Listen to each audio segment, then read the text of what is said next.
debatir lo siguiente: ¿cuáles son los tres modos de entrada a los mercados internacionales? Ventajas y desventajas.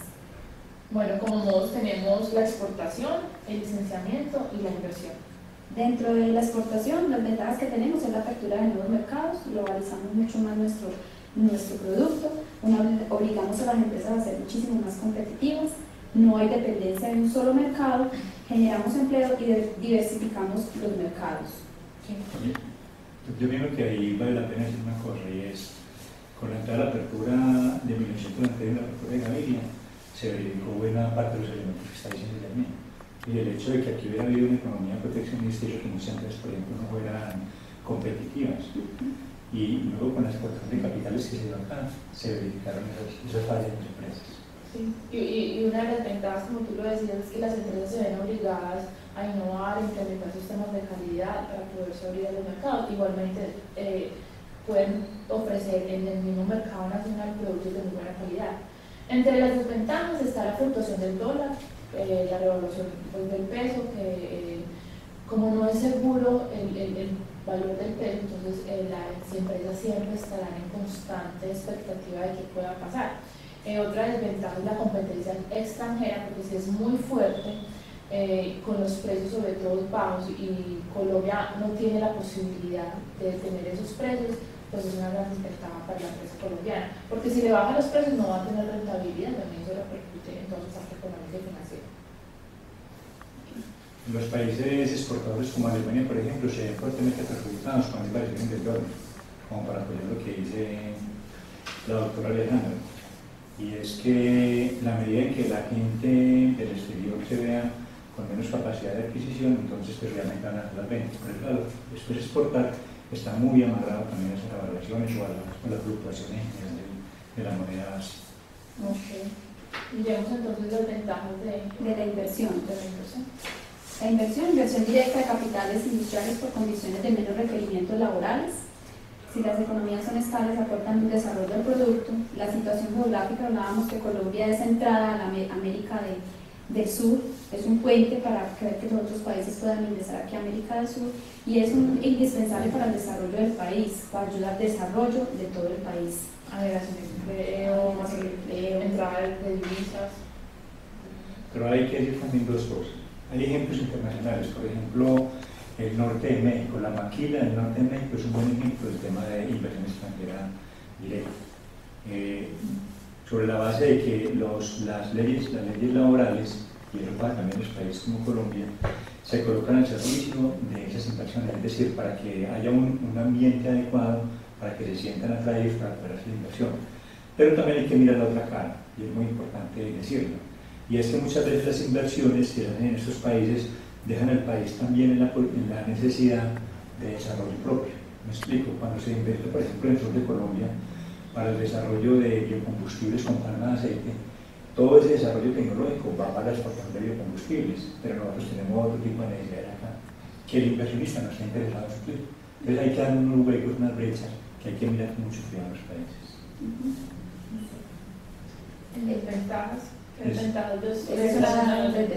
sería una de las desventajas importantes y que afectaría pues la economía nacionales.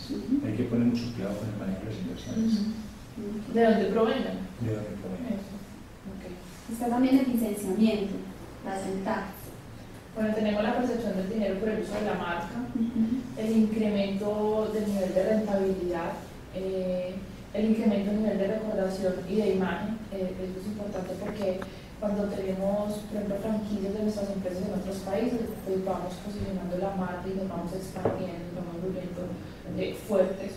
La globalización y expansión de la marca. Crecimiento y posicionamiento en el mundo, pues que es relacionado a lo que acabo de decir. Y dentro de las desventajas estaría que el deterioro de la marca, porque no estoy constantemente en el país donde voy a poner mi franquicia. Entonces no voy a tener el control del que lo está administrando.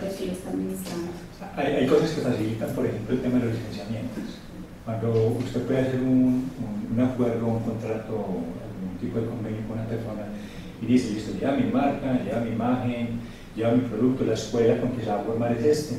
Y eso lo deja usted con un solo interlocutor, que es lo que podría considerarse como un contrato ya de mano.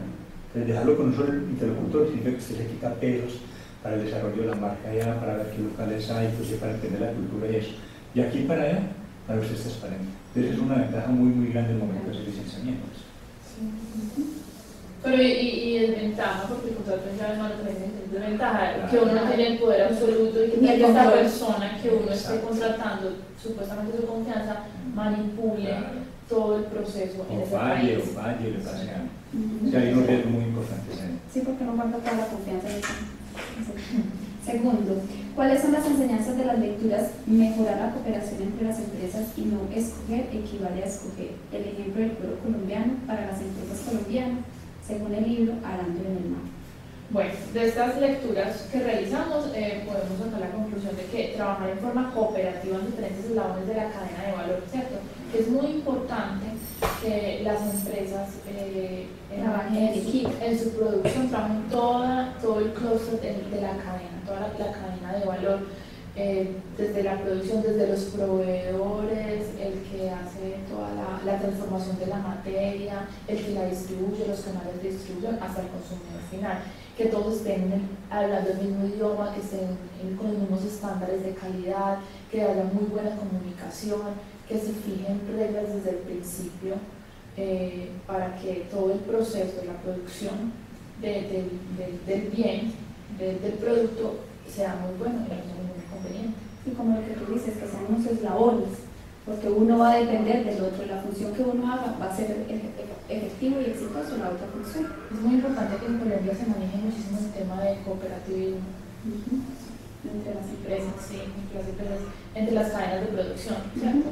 La ganadería, la cadena del turismo, bueno, la de la confección, desde los proveedores hasta que ya los que distribuyen el material final. Y uno diría inclusive que el tema del eslabonamiento en esas cadenas también mira mucho al clúster, es decir, yo estoy viendo el clúster como tú lo planteaste, como cooperativismo. ¿Qué significa eso? Que si se va a producir el cuero, el tratamiento del animal desde el principio sea óptimo, para que el cuero no salga con deterioro del mismo animal. Y luego el tratamiento posterior del cuero, y luego el tratamiento de la transformación que implicaría, por ejemplo, la construcción de un producto, la manufactura del producto, una chaqueta, un zapato, lo que fuera. Y finalmente, pues, la colocación en los mercados extranjeros bajo ciertos parámetros y estándares, no solo de marca, sino de calidad, que cada vez exigen mucho más en los mercados globalizados. Sí. Además de agregarle un poco a lo que tú dices, es que asumir la responsabilidad en cada proceso y no que nos suceda, como nos decía en el libro, de que la culpa fue de él y iba rodando todo y no sabíamos de quién era la responsabilidad, no asumir la responsabilidad donde fue el error para poder crecer. Y todo el sector en crisis. En esos procesos de cooperativismo que yo estaba en la parte del sector turístico, es muy importante y súper valiosa la capacitación y entender la necesidad del que yo le voy a proveer, ¿cierto?, el recurso que el cliente necesita para poder llevar adelante su proceso. La capacitación es muy importante en el sector cooperativismo.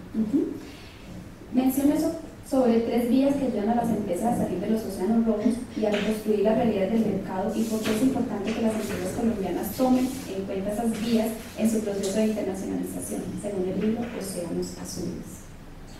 Bueno, pues una de las vías que consideramos que es muy importante y que es necesario que las empresas colombianas tomen es la vía de las tendencias, ¿cierto? Es la capacidad de las empresas de predecir el futuro, cuáles van a ser las necesidades de los compradores, qué va a exigir la demanda. Además, esto lleva al empresario a tener constantemente su departamento de innovación, de desarrollo, de investigación, para poder predecir qué está pasando en el mundo, en los diferentes continentes, y eso también lleva mucho a empezar a crearle la necesidad a los consumidores, y así las empresas marcan la pauta y llevan la delantera de las que más adelante lo quieran copiar esa idea. Entonces esa vía de tendencias consideramos que es muy importante.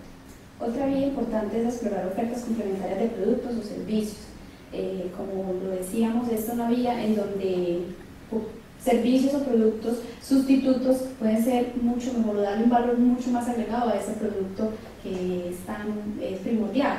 Hablábamos de pronto de los cinemas, que el producto que nosotros ofrecíamos era ir a ver una película, pero en realidad estaba el servicio que vende las crispetas o la guardería. Esos productos, esos servicios se hacían muy importantes en el momento de poder ofrecer ese servicio. Sí, claro. Hay otro, que es explorar los grupos estratégicos dentro de un sector de la producción en específico.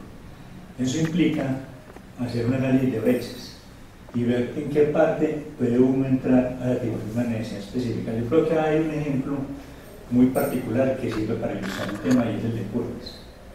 Normalmente los gimnasios a quienes están enfocados, pues van a personas que van a un gimnasio, hay muchos espejos, se quieren ver muy bien, y de hecho casi que uno diría que hay un prerequisito y es que la gente tenga ya una figura aceptable, digamos.